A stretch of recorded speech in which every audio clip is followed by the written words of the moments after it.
کیا کسی کے پاس کچھ بھی نہ ہو تو کیا اس کو شادی کرنے کا حق نہیں ہے؟ کیا اس کو اپنی پاکیزگی کے ساتھ زندگی گزارنے کا حق نہیں ہے؟ بیٹھو. بیٹھ گیا. آپ نے کہا یہ بتاؤ تمہیں قرآن کتنا یاد ہے؟ اور سنو مسلمانوں، چادر نہیں ہے، لوہے کی انگوٹھی نہیں ہے، کپڑا نہیں ہے، کرتا نہیں ہے، پیجامہ نہیں ہے، پورے گھر کا سرمائے میں ایک لنگی ہے، وہ بھی پرانی، اور وہ بھی پوری کی پوری دینے کے لیے تیار نہیں ہے. سونا نہیں، چاندی نہیں، کپڑا نہیں، دولت نہیں، ان سب چیزوں سے وہ دور تھا. لیکن جب اللہ کے نبی نے اس سے پوچھا کہ تمہیں قرآن کتنا یاد ہے، اللہ کے نبی کے زمانے کا نکاح دیکھیے آپ. آپ تصور کریں گے ایسا نکاح؟ ایک عورت آئی اور اللہ کے نبی کے پاس آ کر بیٹھ گئی. اس کے نہ باپ تھے، نہ بھائی تھا، کوئی نہیں تھا، چچا کوئی نہیں تھا. اب وہ چاہتی تھی کہ میں اللہ کے رسول کی بیوی بن جاؤں، میرا نکاح اللہ کے رسول کے ساتھ ہو جائے. وہ آئی، اللہ کے رسول چند صحابہ کے ساتھ بیٹھے ہوئے تھے. تصور کیجئے آپ، دیکھیے ادھر. اللہ کے نبی کے پاس آئی اور بیٹھ گئی. اللہ کے نبی نے کہا کیوں، تم کیسے آئی ہو؟ تو کہتی ہے انی احب لک، اے اللہ کے رسول میں اپنے آپ کو ہبہ کر رہی ہوں، یعنی میں آپ کے ساتھ نکاح کرنا چاہتی ہوں. اللہ کے نبی خاموش رہے. اس نے دوبارہ کہا، آپ پھر خاموش رہے. اس نے تیسری بار کہا اللہ کے رسول میں آپ سے شادی کے لیے آئی ہوں، نکاح کرنا چاہتی ہوں. تو صحابی بیٹھے ہوئے تھے بغل میں، کہتے ہیں اللہ کے رسول یہ عورت 3 بار کہہ چکی میں آپ سے نکاح کرنا چاہتی ہوں، آپ کچھ بول ہی نہیں رہے. ارے کرنا ہو تو کریے، نہیں کرنا ہو تو جواب دے دیجئے. آپ نے کہا کہ نہیں میں تو نہیں کر سکتا، میری کافی ہے، اب مجھے ضرورت نہیں ہے کسی اور بیوی کی، اب میں شادی نہیں کر سکتا. تو جھٹ سے وہ صحابی جو بیٹھے تھے کہنے لگے اللہ کے رسول آپ کو ضرورت نہیں ہے لیکن مجھے تو ضرورت ہے، اگر آپ نہیں کر سکتے تو میرے ساتھ کر دیجئے. وہیں بیٹھے. تصور دیکھیے، پہلے وہ آپ سے کرنا چاہتی، آپ نہیں میں تو نہیں کر سکتا، تو پھر میرے ساتھ کرا دیجئے. تو اللہ کے رسول نے اس عورت سے پوچھا دیکھو میں تو نہیں کر سکتا، یہ تم سے کرنا چاہتے ہیں، تم بھی ایک نظر ان کو دیکھ لو، اگر یہ پسند ہو تو تم ان کے ساتھ کر سکتی ہو اگر تمہیں ضرورت ہے. تو وہ کیا کہتی ہے، آئی تو تھی آپ کے لیے، لیکن اگر آپ نہیں کر رہے ہیں تو کوئی بات نہیں، زبردستی تھوڑی ہوتی ہے شادی. اگر آپ نہیں کر رہے ہیں تو کوئی بات نہیں، مجھے تو گھر بسانا ہے، اس کے ساتھ ہی میں کر لوں. آپ کر سکتے ہیں اس کے ساتھ میرا نکاح. اللہ کے رسول نے کہا یہ عورت تیار ہو گئی اس کے ساتھ شادی کرنے کے لیے، تو آپ نے اس عورت سے نہیں پوچھا تیرے باپ ہیں کہ نہیں، لڑکے کو کیا دیں گے، کپڑا کتنا دیں گے، سونا کتنا ملے گا، ساڑی کتنی ملے گی، چادر کتنی ملے گی. آپ نے یہ سوال لڑکی سے نہیں کیا، عورت سے نہیں کیا. عقل مند لوگوں سنو، اللہ کے رسول نے فوراً اس صحابی کی طرف دیکھا اور کہا سنو، وہ تیار ہے تم سے شادی کرنے کے لیے، لیکن تم بتاؤ کہ تم اپنی بیوی کو کیا دو گے، تمہارے پاس مہر دینے کو کیا ہے. سب سے پہلا سوال صحابی سے، وہ تیار ہے لیکن نکاح بغیر مہر کے نہیں، پہلے یہ بتاؤ کہ تم اپنی بیوی کو مہر کیا دو گے. تو مہر کا نام سنا تو فوراً کہنے لگا ما عندی شیء، جب کچھ ہے ہی نہیں تو دوں گا کیا. کیا یہ تصور کر سکتے ہیں آپ شادی کا؟ اس کے پاس کچھ نہیں ہو، شادی کرنا چاہ رہے ہیں. کیا ہمارے پاس ہے؟ ہم لوگ کیا کہتے ہیں، پہلے اپنے پیروں پہ کھڑے ہو جاؤ پھر شادی کریں گے، پہلے گھر تو بنوا لو، پہلے کاروبار تو کر لو، پہلے کوئی بزنس تو کر لو، پہلے نوکری تو لگ، بعد میں شادی کریں گے، آ گئی تو کھلائیں گے کیا. اللہ کے رسول نے اس صحابی سے پوچھا کہ تم مہر کیا دو گے، کہنے لگے کچھ نہیں ہے میرے پاس. اللہ کے نبی نے فرمایا جاؤ اپنے گھر میں تلاش کرو، شاید کوئی چیز مل جائے مہر دینے کے لیے. کہا ہاں ٹھیک ہے جا رہا ہوں. گیا گھر، اپنی ماں سے، اپنی بہن سے اور جو گھر میں ہوتے ان سے پوچھا کہ کچھ ہے، سب نے جواب دیا کچھ نہیں ہے. کہا کیوں؟ کہ شادی کرنا چاہتا ہوں، مہر دینے کے لیے کچھ نہیں ہے، گھر میں بہت کچھ ڈھونڈا چاہتا کچھ نہیں ملا. آیا، کہا اللہ کے نبی صلی اللہ علیہ وسلم گھر میں نے بہت کچھ ڈھونڈا کچھ ملا ہی نہیں، ہے ہی نہیں، میں کیا دوں گا، ہے ہی نہیں میرے پاس مہر دینے کو۔ اللہ کے نبی صلی اللہ علیہ وسلم نے پھر اس کو دوبارہ بھیجا۔ حدیث کے الفاظ دیکھیے، آپ نے کہا التمس خاتما من الحدید، لوہے کی انگوٹھی ہی مل جائے تو وہی لے آؤ، سونے کی نہیں، چاندی کی نہیں، لوہے کی انگوٹھی۔ آج 2 روپے میں ہمارے میلے میں مل جائے گی، لوہے کی انگوٹھی مل جائے تو وہی لے آؤ، جاؤ۔ وہ صحابی پھر دوبارہ اپنے گھر گئے، بہنوں سے پوچھا، بھائیوں سے پوچھا، ماں سے پوچھا، سب نے جواب دیا ہے ہی نہیں، لوہے کی انگوٹھی بھی نہیں ملی۔ یعنی 5 روپے، اس زمانے میں 5 روپے، اس زمانے میں تو کچھ اور، اتنا بھی نہیں تھا ان کے پاس کہ وہ لوہے کی انگوٹھی خرید سکے۔ آتے ہیں اور کہتے ہیں ما وجدت خاتما من الحدید، اے اللہ کے رسول مجھے لوہے کی انگوٹھی بھی نہیں ملی، اور اتنا ہے نہیں میرے پاس کہ لوہے کی انگوٹھی خرید سکوں، نہیں ہے۔ مایوس ہو گئے۔ اللہ کے نبی نے کہا تعجب ہے، تمہارے گھر میں کچھ نہیں ہو، چلے نکاح کرنا ہے، لوہے کی انگوٹھی بھی نہیں ہے، پھر مہر کیا دو گا؟ کہتا ایک چیز ہے، یاد آیا۔ اب دیکھیے یاد بھی آئی تو کیا چیز یاد آئی، آپ کو بھی ہنسی آئے گی۔ کہا کیا ہے؟ بولو بولو جلدی بولو، کیا ہے؟ کہتا عندی ازارن، ایک لنگی ہے میرے پاس، تہبند لنگی۔ اللہ کے نبی نے کہا اچھا جا جا جا اسی کو لے آؤ۔ تو کہا اللہ کے رسول کیوں؟ ارے وہی تم اپنی ہونے والی بیوی کو مہر میں دے دو لنگی۔ کہا اللہ کے رسول اس کو دے دوں گا تو باندھوں گا کیا میں؟ وہی تو پہن کے سوتا ہوں میں، وہی تو گھر میں رہتا ہوں تو وہی تو پہنتا ہوں میں۔ تو اللہ کے رسول نے کہا وہ پرانی لنگی ہے کہ ہاں؟ تو کہا وہ بھی تو نہیں دے سکتا ہے؟ کہا وہی ایک تو ہے جو پہن کے سوتا ہوں میں، اور کچھ نہیں ہے میرے پاس۔ تو کہا وہ بھی نہیں دے سکتا؟ کہا آدھی دے دوں گا، اس کو پھاڑ دیتا ہوں، آدھی دے دیتا ہوں۔ تو اللہ کے رسول نے کہا پھر آدھی اس کے کس کام کی ہے؟ جب تو لنگی کو آدھا کر دے گا، 2 ٹکڑوں میں بانٹ دے گا اور آدھا اس کو دے گا تو آدھے اس کی کوئی کام کی نہیں رہے گی، اور پھر آدھی تیرے پاس رہے گی وہ بھی کسی کام کی نہیں رہے گی، پھر تو باندھ بھی نہیں پائے گا۔ ارے دینا تو پوری دے۔ اس نے کہا اللہ کے رسول آدھی میرے پہننے کے کام نہیں آئے گی لیکن بچھا کے بیٹھنے کے کام تو آ جائے گی۔ نہیں نہیں پوری تو نہیں دوں گا، چاہے نکاح ہو یا نہ ہو، میرا پوری نہیں دے سکتا۔ اوفو، اتنا بھی نہیں، اور نکاح تصور کیجئے آپ، ہمارے زمانے میں ہو سکتا ہے کچھ نہ ہو نکاح؟ بنتے ہیں ہم اپنے آپ کو اہل حدیث، بنتے ہم اپنے آپ کو مسلمان، بنتے ہم اپنے آپ کو محمد رسول اللہ کے ماننے والے۔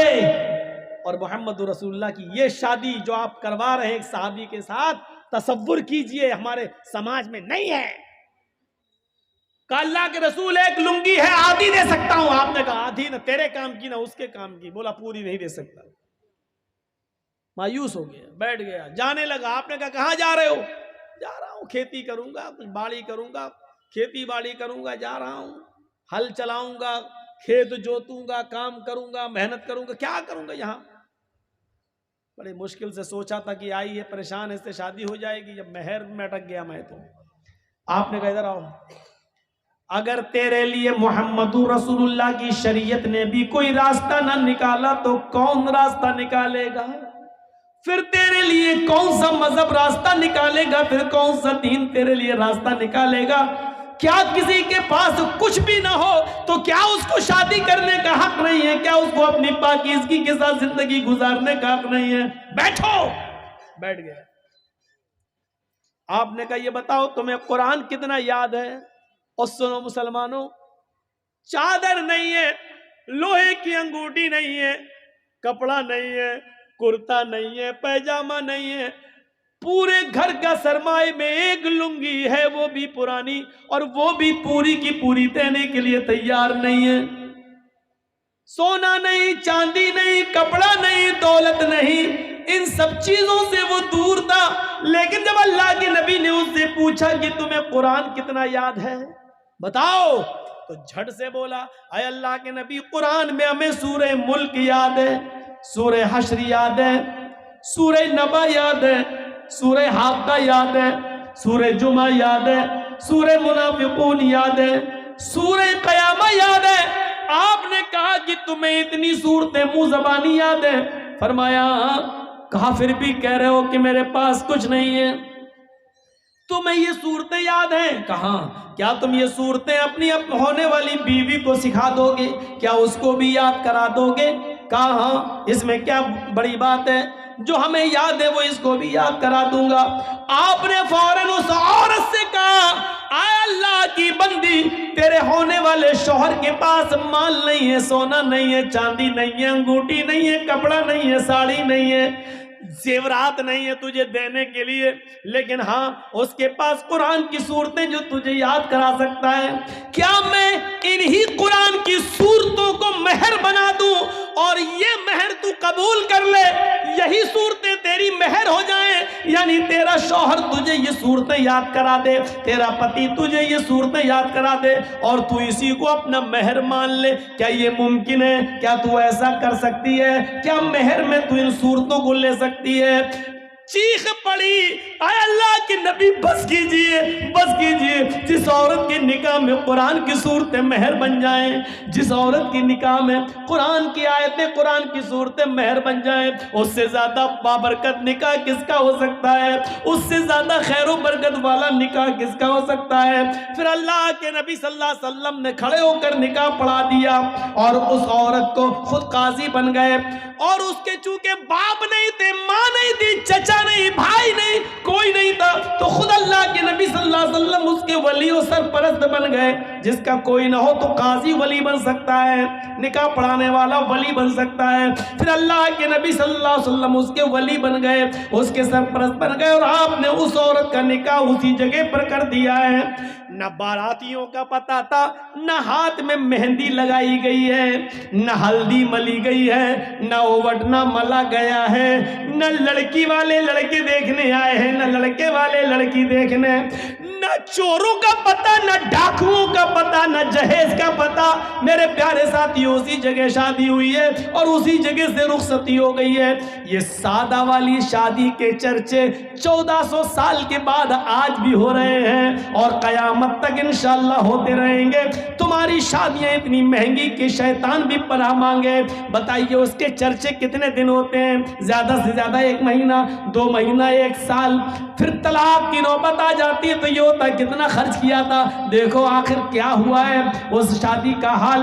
میرے بھائیوں، اتنی سنجیدگی کے ساتھ کی گئی شادی کے چرچے 1400 سال کے بعد ہو رہے ہیں اور قیامت کی صبح تک ہوتے رہیں گے، کیونکہ ہمیشہ سادگی کے چرچے ہوتے ہیں، ہمیشہ سادگی مثال بنتی ہے، ہمیشہ سمپلٹی مثال آئیڈیل بنتی ہے. میرے بھائیوں، شہرت اور ریا نمود میرے بھائیوں آئیڈیل نہیں بنتی ہے. نکاح آسان کرو، نکاح آسان کرو. یہ آسان شادیاں تھیں. ہیرو ہونڈا، یاما، اور آج کل کون کون سی چلنے لگی، اپاچے. اور ہم تو چلانا بھی نہیں جانتے، اس لیے ہمیں تو گاڑیوں کے بس 3-4 ہی کے نام یاد ہیں. یہ سب گاڑیاں آج چل رہی ہیں اور مانگ رہے ہیں، اور پھر اس گاڑی پہ بیٹھ کے ایسے جاتا داماد، شرم بھی نہیں آتی ہے اس بھیک میں ملی ہوئی گاڑی پر بیٹھنے میں. اور انٹرنیشنل فقیر بنا بیٹھ کے چلا رہا، پھر بھی شرم نہیں آ رہی. کیسے تیرا ضمیر کیسے گوارا کر لیتا ہے اس گاڑی پر بیٹھنے پر؟ تیرا دل کیسے برداشت کر لیتا ہے سسر کی طرف سے بھیک میں ملی ہوئی اس گاڑی پر بیٹھنے پر؟ مولانا جرجیز بھگو بھگو کے مار رہے ہیں. کیسے ضمیر گوارا کر لیتا ہے؟ اب ہاں یار، ارے گاڑی کب لی نہیں ملی ہے، کس شادی میں ملی، شادی میں فخر سے کہہ رہا ہے. ابے یہ بول بھیک میں ملی ہے، یہ کیوں کہتا ہے شادی میں ملی ہے، یہ کیوں کہتا ہے جہیز میں ملی ہے، یہ کیوں نہیں بولتا ہے مجھے میرے سسر نے انٹرنیشنل بھکاری سمجھ کے بھیک میں دی ہے؟ صحیح جملہ یہ ہے، یہ بولنا چاہیے تھا. سچ بولنے میں شرم آتی ہے، سچائی کڑوی ہوتی ہے نا. یہ بولو، سب سے زیادہ سٹیک جملہ یہی ہے. آپ ہنسیے مت، کتنے مولوی بھی اسی میں ننگے ہیں. ہم جیسے بہت سے مولوی بھی اسی فہرست میں آتے ہیں، وہ بھی موٹر سائیکل مانگتے ہیں. ہم انٹرنیشنل فقیر سب کو بول رہے ہیں، جس نے مانگی ہے اور جس کو ملی اس کو بول رہے ہیں، سب تحفے میں ملی۔ کیا نام دیا جاتا ہے شادی میں؟ لڑکی کے باپ نے لڑکے کو تحفے میں دی ہے۔ با صاحب تو پھر پولیس والوں کو ہم جو 100-200 روپے دے دیتے ہیں ٹرک آگے بڑھانے کے لیے، پھر اس کو رشوت کیوں کہتے ہو؟ اس کو بھی کہو کہ پولیس کو ہم نے تحفہ دیا ہے اور ہمارا ٹرک چھوڑ دیا ہے۔ پھر نام بدل دینے سے میں نے پہلے کا حیثیت نہیں بدل جاتی ہے۔ بھیک کا نام تحفہ رکھ دو تو وہ بھیک بھیک ہی رہے گی، تحفہ نہیں ہو جائے گا۔ رشوت کا نام تحفہ رکھ دو، رشوت رشوت ہی رہے گی، تحفہ نہیں ہو جائے گا۔ شراب کا نام دوا رکھ دینے سے دوا نہیں ہو جائے گی، وہ شراب ہی رہے گی۔ یاد رکھیے گا، حیثیتیں نہیں بدلتی ہیں، حیثیتیں ہیں۔ ہمیں اس بات کو سوچنا پڑے گا، اس بات پر غور کرنا پڑے گا۔ اس لیے پھر کہتا ہوں میرے بھائیوں، شادیوں کے اندر آسانیاں پیدا کرو، آسانیاں۔ یہ سماج کے سدھارنے کے لیے بہت ضروری ہے، ورنہ دیکھ لو جہیز کی وجہ سے کتنی لڑکیاں ماری گئیں، کتنی لڑکیاں بیچی گئیں، کتنی لڑکیاں نیلام ہوئی۔ میں اس طرف نہیں جانا چاہتا ہوں، اس طرف جائیں گے تو رات بیتے گی اور اس کے علاوہ کچھ نہیں۔ میرے پیارے ساتھیوں، آپ ان پرانی داستانوں کو بھی پڑھیے، ان داستانوں کو بھی پڑھیے، ان داستانوں کو بھی پڑھیے اور سنیے۔ تو اب آئیے تیسری آیت کی طرف۔ 2 آیتیں میں نے پڑھی، پہلی وَلَقَدْ كَرَّمْنَا بَنِي آدَم، اور دوسری یا ایھا الناس اِنَّا خَلَقْنَاكُم مِّن ذَكَرٍ وَأُنثىٰ۔ ہم نے ساری انسانیت کو ایک ہی ماں ایک ہی باپ سے پیدا کیا، ایک ہی مرد سے ایک ہی عورت سے پیدا کیا۔ تمہارا باپ ایک ہے، تمہاری ماں ایک ہے، کوئی چھوٹا نہیں ہے، کوئی بڑا نہیں ہے۔ کلکم من آدم وآدم من تراب، تم سب آدم کے بیٹے اور آدم مٹی سے بنے تھے، تم سب مٹی کی اولاد ہو، مٹی کے ہو۔ غور کیجئے، اس جملے نے سب کو کھدیڑ کر رکھ دیا ہے۔ تم بادشاہ ہو پھر بھی مٹی سے، ہم فقیر ہیں پھر بھی مٹی سے، ہماری اور تمہاری پیدائش میں فرق نہیں ہے۔ تم بھی مٹی سے بنے ہو، ہم بھی مٹی سے۔ تم بادشاہ ہو، ہم فقیر ہیں، لیکن تمہارا باپ بھی آدم اور ہمارا باپ بھی آدم، تمہاری ماں بھی حوا اور ہماری ماں بھی حوا۔ اس جملے نے بادشاہ کو نیچے لا کر کھڑا کر دیا اور ایک غریب کو ہمت دی کہ ہم بھی بادشاہ کے مقابلے میں اس کے بھائی ہیں۔ میرے بھائیوں، فقیر کو، غریب کو بادشاہ کے مقابلے میں لانے والا اگر کوئی جملہ ہے تو یہی جملہ کلکم من آدم و آدم من تراب، تم سب آدم کے بیٹے، تم سب کلکم من آدم، تم سب آدم کی اولاد ہو، وہ آدم من تراب، اور آدم مٹی سے پیدا ہوئے تھے، لہذا تم سب مٹی سے پیدا ہوئے ہو۔ میرے بھائیوں، اس جملے نے فقیر کو بادشاہ کے صف میں لا کر کھڑا کر دیا اور بادشاہ کو بھی سوچنے پر مجبور کر دیا کہ میں فقیر سے افضل نہیں ہوں۔ اور یہی وجہ ہے کہ بادشاہ اپنے دربار میں اونچی کرسی پر بیٹھ سکتا ہے، مولوی جرجیس جلسے پہ آئے گا تو اسٹیج لگائے گا، اسٹیج پر بھی کرسی لگے گی، ہم اسٹیج پر کرسی پر بیٹھ سکتے ہیں، لیکن جب مسجد میں جائیں گے تو آپ کے صف میں ہی ہمیں بیٹھنا پڑے گا، نہ ہم بڑے ہوں گے نہ چھوٹے ہوں گے۔ اگر دیر سے گئے تو ہمیں پیچھے جگہ ملے گی۔ مولوی جرجیس کو یہ پاور نہیں ہے کہ آگے صف سے کسی آدمی کو ہٹا کر پیچھے کر دے اور خود آگے بیٹھ جائے۔ شریعت مولوی جرجیس کو اس بات کی اجازت نہیں دیتی ہے۔ اپنے اپنے گھروں میں تم بڑے بن سکتے ہو، بنو، میرے گھر میں آنا ہے تو برابر کی حیثیت سے آنا ہے۔ بادشاہ اور فقیر کو ایک ہی صف میں بیٹھنا ہے۔ اگر فقیر پہلے آیا ہے تو اگلی صف میں وہ بیٹھے گا، اور بادشاہ بعد میں آیا ہے تو پچھلی صف میں وہ رہے گا۔ بادشاہ کسی بھیک مانگنے والے بھکاری، کسی رکشہ چلانے والے محنت اور مزدور کو اگلی صف سے اٹھا کر پیچھے نہیں کر سکتا ہے۔ یہ پاور اللہ تعالیٰ نے ایک بادشاہ کو بھی نہیں دیا، سعودیہ کے حکمراں سلمان کو بھی نہیں دیا ہے۔ میرے بھائیوں، کہ وہ خانہ کعبہ میں آئے اور مسجد نبوی میں جائے تو اگلی صف میں بیٹھے ہوئے کسی غریب کو ہٹا کر وہ آگے آ جائے۔ اللہ تعالیٰ نے یہ حق سعودیہ کے بادشاہ تک کو نہیں دیا ہے، کیونکہ یہ اللہ کا گھر ہے، تمہارے باپ کا گھر نہیں ہے جہاں تم بڑے بن سکتے ہو۔ یہ اسٹیج نہیں ہے جہاں مولوی جرجیس کرسی پہ بیٹھ سکتا ہے، یہ میرا گھر ہے۔ میرے گھر میں آؤ گے تو برابر کی حیثیت سے آؤ گے، اور جب نماز پڑھو گے تو اپنے بغل سے کسی مزدور کو ہٹا نہیں سکتے۔ صاحب رکشہ چلانے والا میرے بغل میں، یہ ہٹ، چل تو ادھر جا، اے بھائی ادھر آؤ۔ تم اچھا بزنس کرتے ہو، ادھر آؤ، چل بیٹھ، تیرے کپڑے پرانے، بھگ ادھر چل، آپ نہیں ہٹا سکتے ہو، نہیں، تمہیں اسی کے بغل میں کھڑا ہونا ہے۔ اللہ اکبر کہے گا امام، اور تمہیں بھی اللہ اکبر کہہ کر ہاتھ باندھنا ہے۔ امام کہے گا اللہ اکبر، تمہیں رکوع میں جانا، اس کو بھی رکوع میں جانا ہے، سجدے میں بھی تمہیں اس کے ساتھ سجدے میں جانا ہے۔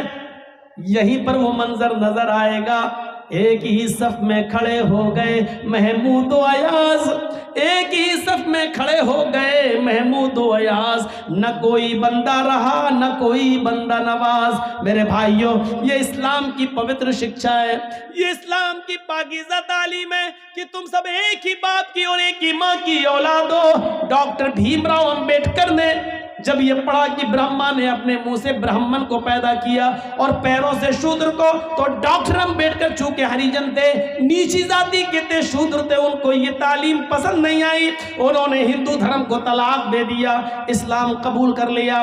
مہاتما گاندھی نے بہکا دیا، گاندھی جی بولے کہ کون سا اسلام، حنفی بنو گے کہ شافعی بنو گے کہ بریلوی بنو گے، شیعہ بنو گے، قادیانی بنو گے، چکلالوی بنو گے، مرزائی بنو گے، کیا بنو گے؟ 72 فرقے۔ ڈاکٹر امبیڈکر نے سوچا یہ تو بڑی لمبی داستان ہے، اب ان کو پڑھنا تو بڑا مشکل ہو جائے گا، اس لیے انہوں نے اسلام بھی چھوڑا، پھر بدھ دھرم قبول کر لیا اور بدھسٹ بن گئے۔ میرے بھائیو ذرا غور کرو کہ ہندو دھرم کو لوگوں نے اسی لیے چھوڑا تھا، ڈاکٹر امبیڈکر نے اسی لیے چھوڑا تھا کیونکہ اس میں ذات پات ہے، اونچ نیچ ہے، لیکن یہاں کوئی اونچ نیچ نہیں دیکھی گئی ہے، یہاں اونچ نیچ کا کوئی تصور بھی نہیں پایا گیا۔ اس لیے ڈاکٹر امبیڈکر نے جب دیکھا کہ نماز ہوتی ہے، بادشاہ کے لیے بھی یہی اذان کا وقت ہے اور غریبوں کے لیے بھی یہی اذان کا وقت ہے، مؤذن کا کام ہے صرف اتنا کہہ دینا حی علی الصلاۃ، آؤ نماز کے لیے۔ یہی اذان امیر کے لیے بھی ہے، غریب کے لیے بھی ہے، یہی اذان بادشاہ کے لیے بھی ہے، یہی اذان فقیر کے لیے بھی ہے۔ فقیر یہ نہیں کہہ سکتا ہے ابھی بادشاہ نماز پڑھ رہا ہے، ہم بعد میں پڑھیں گے، اور بادشاہ یہ نہیں کہہ سکتا ہے کہ یہ غریبوں کے لیے اذان ہو رہی ہے، ہمارے لیے الگ سے اذان ہوگی۔ نہیں نہیں، اللہ کی عبادت کرنے میں سب برابر ہیں، تم بھی آؤ یہ بھی آئے، جس کے دل میں تقوی سب سے زیادہ ہوگا ہماری نظر میں معزز وہی ہوگا۔ میرے بھائیوں، حضرت بلال جو کالے کلوٹے تھے اور جن کو زمین پر پتھر بچھا دیا جاتا تھا، کنکریلی زمین پر جن کو لٹا دیا جاتا تھا، اور ان کی پیٹھ اس گرم زمین گرم کنکریوں کی وجہ سے پھلک پڑ جاتے تھے، اوپر سے سینے پر ان کا بھاری پتھر رکھ دیا جاتا تھا۔ ایک بار ان کو آگ کے انگاروں پر لٹایا گیا، بہت دنوں کے بعد اللہ کے رسول کے اس دنیا سے گزر جانے کے بعد، حضرت ابو بکر کے اس دنیا سے گزر جانے کے بعد، جب عمر کا زمانہ آیا اور حضرت بلال کسی کنویں پہ نہا رہے ہیں، کسی کنویں پر بیٹھ کر نہا رہے ہیں، ان کی پیٹھ کا وہ حصہ نظر آ گیا جس حصے پر کافروں نے آگ کے انگارے بچھا کر ان کو لٹایا تھا۔ آگ کے انگاروں سے تپی ہوئی پیٹھ جو بالکل جل چکی تھی، حضرت عمر فاروق نے جب اس پیٹھ کو دیکھا، اللہ کے رسول کے گزر جانے کے بعد، ابو بکر کے گزر جانے کے بعد، حضرت عمر جب خلیفہ بنے اور ان کے سامنے جب وہ پیٹھ آئی تو حضرت عمر پیچھے سے جاتے ہیں اور اس پیٹھ پر بوسہ دے دیتے ہیں، اس پیٹھ پر اپنے ہونٹ رکھ دیتے ہیں۔ حضرت بلال نے جو پیچھے مڑ کے دیکھا کہنے لگے امیر المومنین آپ۔ حضرت بلال جلدی سے غسل کرتے ہیں، جب حضرت عمر کے پاس ان سے ملنے کے لیے آتے ہیں تو حضرت عمر فاروق نے اپنے سر سے امامہ اتارا، پگڑی اتاری اور جلدی سے اس کو زمین پر بچھا دیا اور کہا بلال آؤ آؤ بلال، اس پگڑی پر بیٹھو، ہمارے سر سے اترے ہوئے اس امامے پر بیٹھو، تمہاری عزت تو جناب محمد رسول اللہ نے کی ہے تو ہم کیوں نہیں کریں گے، یہ ہمارے سردار ہیں، آؤ آؤ۔ میرے پیارے ساتھیوں، شکل و صورتوں کی وجہ سے کسی کو عزت نہیں ملتی ہے، عزت تو عمل اور تقوی کی وجہ سے ملتی ہے۔ یہی بلال ہے کہ جن کے بارے میں اللہ کے نبی نے کہا تھا بلال تمہیں ایسا کون سا عمل کرتے ہو کہ میں نے جنت میں تمہارے جوتوں کی آواز سنی ہے؟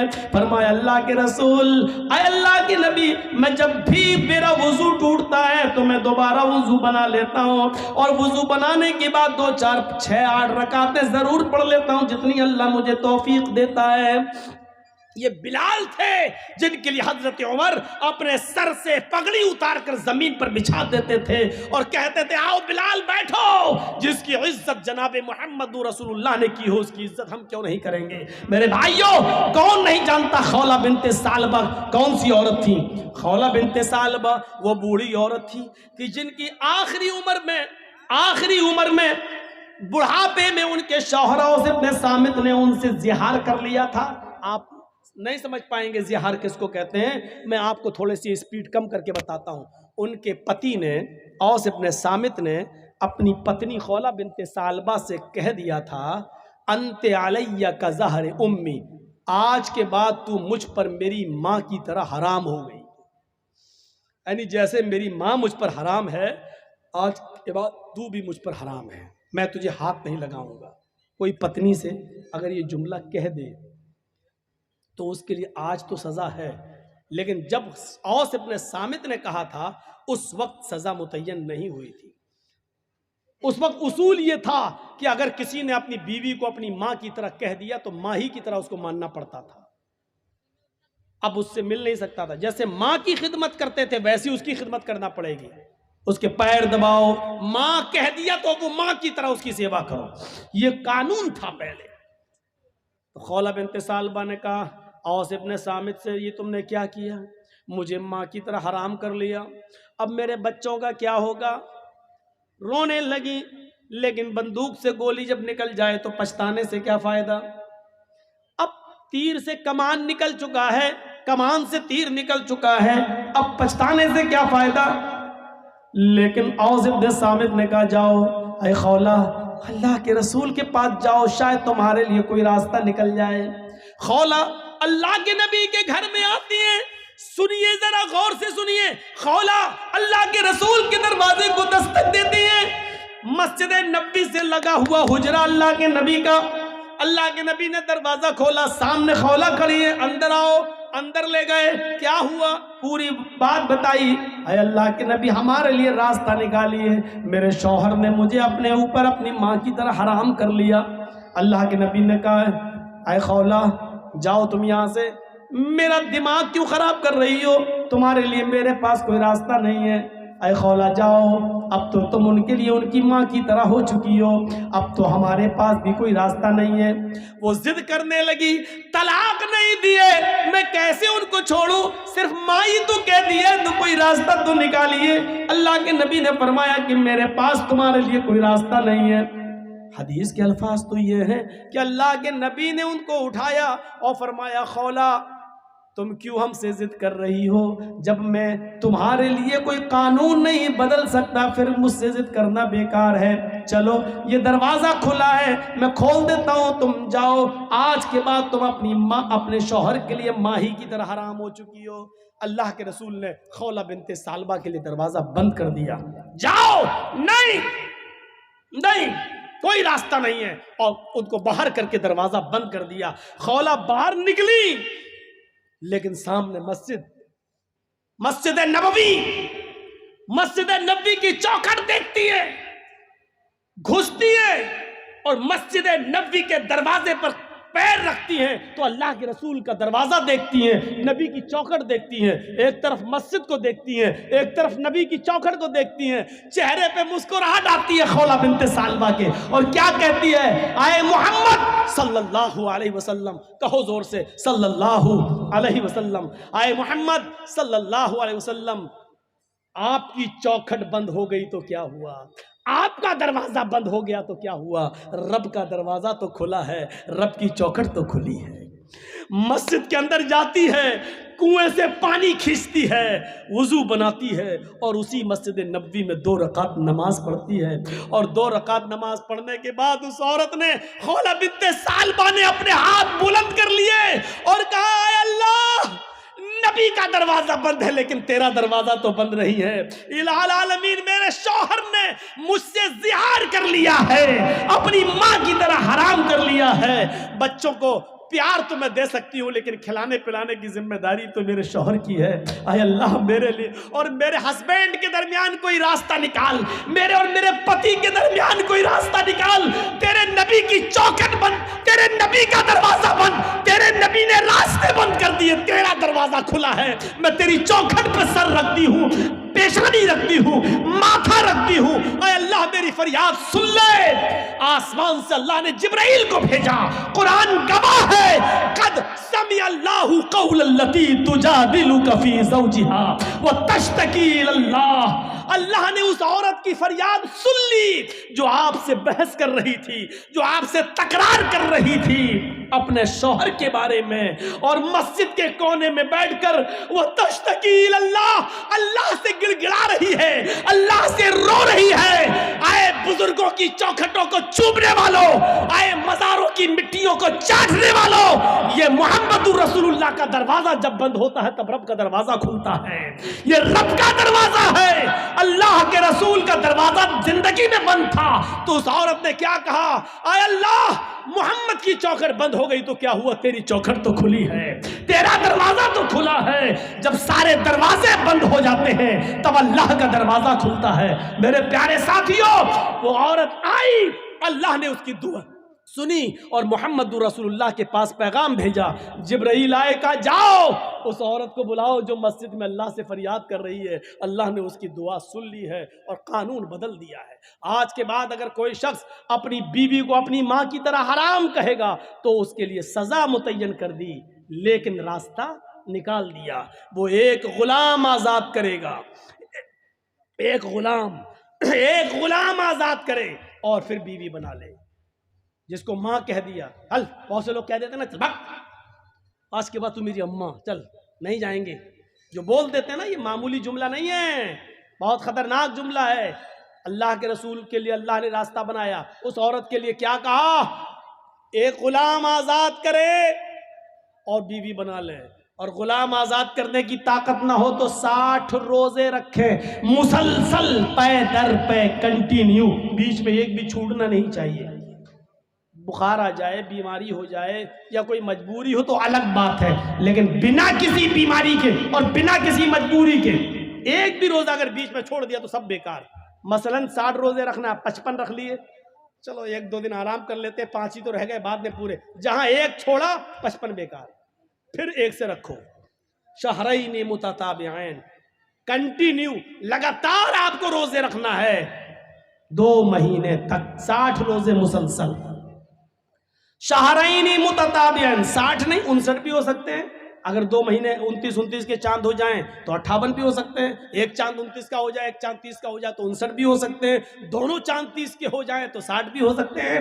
تو شہرین متتابعین، 2 مہینے کنٹینیو مسلسل روزے رکھے گا وہ، اور یہ بھی طاقت نہ ہو تو تیسرا راستہ 60 مسکینوں کو کھانا کھلاؤ۔ چاہو تو ایک ہی دن بلا کر 60 کو کھلا دو، آج 60 کو کھلا دو گے تو آج ہی وہ تمہاری بیوی بن جائے گی۔ ایک ایک کر کے 60 دن کھلاؤ گے تو 60، جب تک 60 پورے کھا نہیں لیں گے تب تک وہ تمہاری بیوی نہیں بنے گی۔ یہ تمہاری سہولت کے اوپر ہے، چاہو تو ایک ایک کر کے 60 دن کھلاؤ، یا 60 فقیروں کو ایک دن بلا کے کھانا کھلاؤ، یا 10 کر کے 6 دن کھلا لو، یہ آپ کی سہولت کے اوپر۔ جب تک 60 مسکین پورے کھانا کھا نہیں لیں گے آپ اپنی بیوی سے بیوی کی طرح مل نہیں سکتے ہیں، وہ تمہاری بیوی بن جائے گی۔ یہ سزا متعین کر دی لیکن راستہ نکال دیا، پہلے تو راستہ نہیں تھا۔ تو خولہ بنت ثعلبہ کی دعا کو اللہ نے سن لیا۔ یہ آخری وقت میں خولہ بنت ثعلبہ کی کمر جھک گئی، کمر لاٹھی لے کے چل رہی تھی، اور ایک دن حضرت عمر گھوڑے پر بیٹھ کر جا رہے تھے، خولہ بنت ثعلبہ ایک پل پر لاٹھی ٹیک کر کھڑی تھی اور وہیں سے اشارہ کر رہی تھی، عمر رک گئے، ادھر آ۔ حضرت عمر خولہ بنت ثعلبہ کی آواز سن کر گھوڑے سے اتر گئے اور چلے گئے، نیچے جھک، اور کچھ بات کہنے لگی ان کے کان میں۔ عمر فاروق کے ساتھ جو لوگ تھے ان کو بڑا غصہ آیا. ایک معمولی سی بڑھیا عمر فاروق کو دھمکی دیتی ہے, ان کا گھوڑا روکتی ہے, ان کو گھوڑے سے نیچے اتارتی ہے اور کہتی ہے کان ادھر کر, کان میں کچھ بولتی ہے. فرمایا امیر المومنین, ایک معمولی عورت آپ کو گھوڑے سے اتارتی ہے اور آپ اتر جاتے ہیں, ایک معمولی عورت آپ کو اشارہ کر کے بلاتی ہے اور آپ چلے جاتے ہیں, ایک معمولی بڑھیا آپ کو کہتی کان نیچے کر اور وہ آپ کے کان میں کچھ بولتی ہے, آپ سن لیتے ہیں. کیا بات ہے, اتنا کیسے؟ فرمایا حضرت عمر نے, اے میرے ساتھیوں, یہ معمولی عورت نہیں ہے, خولہ بنت ثعلبہ معمولی نہیں ہے. جب محمد کے دروازے بند ہو چکے تھے تب اس کے دروازے کو اللہ نے کھولا تھا. میری کیا مجال جو اس کی نہیں سنوں. ساتوں آسمان کے اوپر عرش پر بیٹھا ہوا وہ اللہ جب اس عورت کی فریاد سننے کے لیے تیار ہے تو عمر کے اندر یہ مجال نہیں کہ وہ گھوڑا چھوڑ کر آئے اور اس کی بات نہ سنے. میرے اندر اتنی ہمت نہیں ہے. میرے پیارے ساتھیوں, یہ تھے حکمراں جو ایک معمولی بوڑھی عورت کی بات کو سننے کے لیے چلے جاتے تھے. اور دلیل کیا دیتے تھے؟ اس عورت کی بات کو جب اللہ نے ساتویں آسمان کے اوپر سنا تو عمر کی مجال کیا ہے جو زمین پر رہ کر اس کی بات کو نہ سنے. نہیں, میرے اندر اتنی جرت نہیں ہے, میرے اندر اتنی بہادری نہیں ہے, میرے اندر اتنی. تو اسلام سہولت کا نام ہے, اسلام آسانی کا نام ہے. آپ دوسروں کے لیے آسانی پیدا کریے, لڑکی والوں کے لیے مجبوریاں پیدا مت کیجیے. آپ کو معلوم ہوگا کہ ایک صحابی آئے, کتنی اس سے زیادہ آسانی کیا ہوگی. ایک صحابی آئے, اللہ کے رسول میں تو ہلاک ہو گیا. سنو, بڑی ہنسی آئے گی آپ کو یہ واقعہ سن کر. اے اللہ کے رسول میں تو برباد ہو گیا. آپ نے کہا کیا ہوا؟ کہ مت پوچھو. کہا رہنے دو. ایک طرف تو کہہ رہے ہو کہ میں برباد ہو گیا, میں پوچھ رہا ہوں کیا ہوا. کہا کیا ہوا بتاؤ نا. کہ اللہ کے رسول پوچھنے میں بھی شرم آ رہی ہے. کہا ان اللہ لا یستحی من الحق, اللہ تعالیٰ حق بات سے نہیں شرماتا ہے. بتاؤ کیا بات ہے. کہا اللہ کے رسول میں روزے سے تھا اور روزے کی حالت میں بیوی سے مل لیا. آپ نے کہا اوف, فرض روزہ تھا, اچھا ہم بستری کر لی. آپ نے کہا ایک غلام آزاد کرو. ہم بستری, جو روزے کی حالت میں بیوی سے ہم بستری کر لے تو اس کی تو یہی سزا ہے. وہ روزہ تو پورا کرنا ہی پڑے گا, اس کے علاوہ 60 روزے اور رکھنا پڑیں گے. پہلے ایک غلام آزاد کرو. کہ اللہ کے رسول مجھے تو خود غلامی کرتے کرتے پوری زندگی ہو گئی دوسرے کی, میں کیا غلام آزاد کر پاؤں گا, میرے پاس تو یہ آپشن ہی نہیں ہے. آپ نے کہا 3 آپشن ہیں. پہلا آپشن غلام آزاد کرو. کہنے لگا نہیں کر پائیں گے, میرے پاس طاقت نہیں ہے. آپ نے کہا 60 روزے رکھو مسلسل پے در پہ کنٹینیو. کہنے لگا اللہ کے رسول 60 روزے, 60 کہاں. کہ ایک روزہ میں تو یہ حالت ہے کہ بیوی سے مل لیا, صبر نہیں ہوا. آپ کہہ رہے ہیں 60 روزے رکھو, میرا کیا حال ہوگا. میں تو نہیں رکھ پاؤں گا, یہ بھی طاقت نہیں ہے میرے اندر. اور کمزور آدمی رمضان کے روزے تو بڑی مشکل سے رکھ پاتا ہوں, اس کے علاوہ 60 روزے اور میں کیسے رکھ پاؤں گا. آپ نے کہا پھر تیسرا ایک اور آپشن ہے تمہارے لیے. کہا کیا؟ کہ 60 مسکینوں کو کھانا کھلاؤ. کتنے؟ کہ 60. کہ اللہ کے رسول شاید آپ کو میرے گھر کا حال نہیں معلوم. آپ نے کہا تم نے کبھی بتایا ہی نہیں تو معلوم کیا ہوگا. کہ اللہ کے نبی صبح اگر مجھے کھانے کو مل جائے تو شام کو بھوکا سوتا ہوں, اور شام کو مل جائے تو صبح بھوکا اٹھتا ہوں, پھر صبح نہیں ملتا. میرے گھر میں 2 ٹائم کا کھانا نہیں بنتا, میں 60 مسکینوں کو کھانا کہاں سے کھلاؤں. آپ نے کہا رکو, اچھا 3 آپشن تمہارے پاس, تینوں نہیں ہے. کہاں دیکھیے پھر بھی راستہ نکالا. کہا کیا؟ رکو, نماز کا ٹائم ہوا, آپ نے لوگوں سے کہا اپنے بھائی کی مدد کرو, اس کو غریبوں میں کچھ دینا ہے, مسکین ہے, خود غریب آدمی ہے. اچھا اب چندہ ہوا اس کے لیے. کھجور ہی اس زمانے میں چلتا تھا, کوئی 2 کھجور لایا, کوئی 5 لایا, کوئی 10 لایا, اور ظہر سے عصر تک چندہ ہوتا رہا. پورا 10 کلو کا ایک ٹوکرا بھر گیا کھجور کا. اتنا بڑا ٹوکرا بھر گیا. آپ نے اس ٹوکرے کو اٹھا کر اس کو دیا, لے پکڑ, تمہارے بھائیوں نے تمہاری مدد کی ہے, جاؤ یہ کھجور اپنے گاؤں میں لے جاؤ, اپنے قبیلے میں سب غریبوں میں دے دینا, انہی کو بانٹ دینا, تمہارا کفارہ ادا ہو جائے گا, تمہاری غلطی مٹ جائے گی, جاؤ یہ غریبوں میں تقسیم کر دینا. کہنے لگا اللہ کے رسول کہاں اس کو بانٹوں. کہا اپنے گاؤں میں. کس میں بانٹوں؟ کہا غریبوں میں. کہتا اللہ کی قسم پورے گاؤں میں مجھ سے زیادہ غریب کوئی ہے ہی نہیں. یہ دیکھیے, اے اللہ کے رسول پورا گاؤں آپ دیکھ لیجئے, میرا پورا قبیلہ, میرے پورے گاؤں پورے قبیلے میں مجھ سے زیادہ غریب کوئی ہے ہی نہیں. یہ سن کر اللہ کے رسول کی بھی ہنسی نکل گئی. کیا کہہ رہے ہو؟ پورے گاؤں میں تم سے زیادہ غریب کوئی نہیں. کہا نہیں.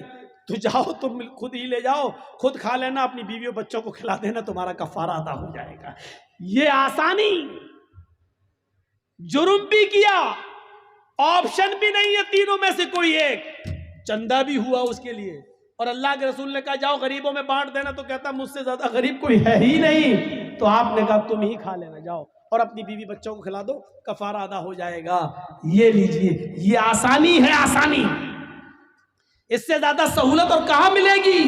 اس لیے انسانیت سیکھو، انسانیت کا سب سے بڑا علم بردار کوئی مذہب ہے تو اسلام ہے۔ آپ بتائیے یہ تعلیم کہاں ملے گی؟ وَلَا تَسُبُّوا الَّذِينَ يَدْعُونَ مِن دُونِ اللَّهِ فَيَسُبُّوا اللَّهَ عَدْوًا بِغَيْرِ عِلْمٍ۔ یہ کہاں ملے گی تمہیں تعلیم؟ دنیا کے کسی مذہب کو اٹھا کر دکھا لو۔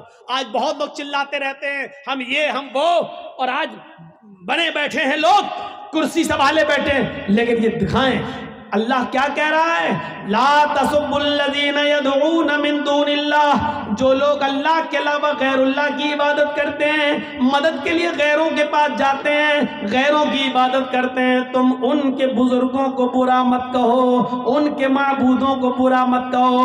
لا تسبوا الذین یدعون من دون اللہ، جو اللہ کے علاوہ غیروں کی عبادت کرتے ہیں تم ان کے بزرگوں کو گالی مت دو۔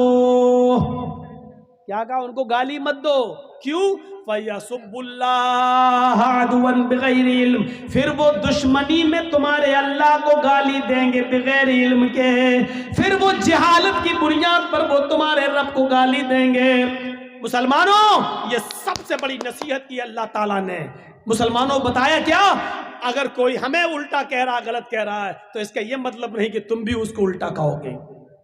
کوئی ہمارے، یہ بتائیے، کوئی پاگل کتا اگر ہمارے پیر میں کاٹ لے، اب آپ سمجھ جاؤ تو مزہ آ جائے ہم پاگل کتا کس کو کہہ رہے ہیں۔ اگر اس پاگل کتے کو آپ سمجھ جاؤ تو میری پوری تقریر کامیاب ہے، اور یہ نہیں سمجھ پائے تو پھر بیکار ہے۔ ہم پاگل کتے کا نام اس لیے نہیں لے رہے ہیں کیونکہ ان چینل والوں نے مجھے مجبور کر دیا ہے، سچ بولنے پر اور کڑوی بات بولنے پر مجھے مجبور کر دیا ہے، نہیں بولتا ہوں میں۔ اب یہ آپ کو اشاروں میں سمجھنا ہے، ان چینل والوں نے اپنا چینل چمکانے کے لیے مجھے وہ جملے نہ بولنے کے لیے مجھے مجبور کر دیا ہے۔ اب ہم نہیں بولیں گے، کسی بھی جلسے میں نہیں بولیں گے۔ اس پاگل کتے کو اگر آپ سمجھ جائیں تو مزہ آ جائے، پوری تقریر آپ سمجھ جائیں گے وہ پاگل کتا کون ہے۔ اگر کوئی پاگل کتا ہمیں کاٹ لے تو اس کا جواب یہ نہیں ہے کہ ہم بھی اس پاگل کتے کو کاٹیں۔ کیا کوئی عقل مند اس پاگل کتے کو کاٹے گا؟ اچھا یہ بتائیے کہ ایک پاگل کتے نے ہمیں کاٹ لیا، اب ہم اس کو کاٹنے جا رہے ہیں تو لوگ ہم کو کیا کہیں گے؟ یہ بھی پاگل ہے۔ کتے نے کاٹا، پاگل تھا تو بھی اس کو کاٹ رہا۔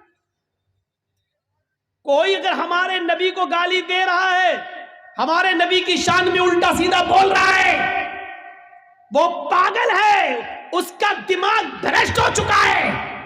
اب ہم اس پاگل کتے کو کاٹنے جائیں، یہ کہاں کی انسانیت ہے؟ میرے بھائیوں، کتنی مشہور مثال ہے، کتے بھونکتے رہتے ہیں اور ہاتھی چلتا رہتا ہے۔ آپ نے دیکھا ہے کبھی بھی ہاتھی نے پیچھے مڑ کر کتے کو نہیں دیکھا ہے؟ کتے بھونک رہے ہیں، ہاتھی چل رہا ہے، کیوں؟ وہ جانتا ہے اگر مڑ کر، اگر ہم نے دیکھا پیچھے مڑ کر اور ان کو گھرایا تو ہمارا وقت برباد ہوگا، ہم جہاں جانا چاہتے ہیں اس منزل سے ہم رک جائیں گے۔ وہ کتے ہیں بھونک رہے ہیں، بھونک بھونک کے خود ہی تھک جائے گا، ہم کیوں اپنا وقت برباد کریں؟ مسلمانوں، میں نے بہت کچھ کہہ دیا ہے، ہمارے نبی کو گالی دی جا رہی ہے، ہمارے نبی کی شان میں گستاخی بھی ہو رہی ہے، کارٹون تک چھاپے جاتے ہیں، اشتعال، ہمیں مشتعل کرنے کے لیے نعرے بھی لگائے جاتے ہیں، لیکن اگر ہم ان سب کو پاگل کتا سمجھ کر چھوڑ دیں اور ان کو جو کر رہے ہم جواب میں ویسا نہ کریں جیسا یہ کر رہے ہیں، یہی عقل مندی ہے۔ ہمیں مشتعل ہونے کی ضرورت نہیں ہے، ہمیں جوش میں آنے کی ضرورت نہیں ہے، ہمیں ہوش کے ناخن لینے کی ضرورت ہے، کیونکہ ان کا کچھ نہیں ہوگا۔ آپ دیکھ لیجئے سپریم کورٹ نے آدیش دیا ہے موب لنچنگ پر قانون بنے، لیکن موب لنچنگ پر قانون نہیں بنتا ہے، قانون بنتا ہے ٹرپل طلاق پر، قانون بنتا ہے 370 ہٹانے پر کشمیر سے، قانون بنتا ہے CAA NRC پر۔ میرے بھائیوں، جس پر سپریم کورٹ نے آدیش نہیں دیا اس پر قانون بن رہا ہے، اور جس کو سپریم کورٹ کہہ رہی ہے کہ موب لنچنگ پر قانون بناؤ، سخت سے سخت سزا متعین کرو، تو اس پر قانون نہیں بنتا۔ آپ دو چار ویسے ہی نعرے لگا کر کیا کر لیں گے؟ اس حمام میں جب سب ننگے ہیں تو آپ کیا کر لیں گے؟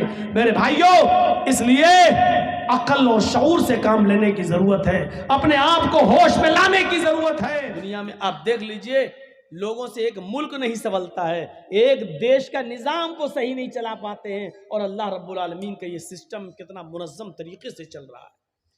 ہوا متعینہ مقدار میں، سورج کی گرمی جتنی چاہیے اتنی، اور پھر اس پر بھی اللہ کی کنجوسی بخالت نہیں، دوست کو بھی دشمن کو بھی، اہل ایمان کو بھی کافروں کو بھی، جانوروں کو بھی۔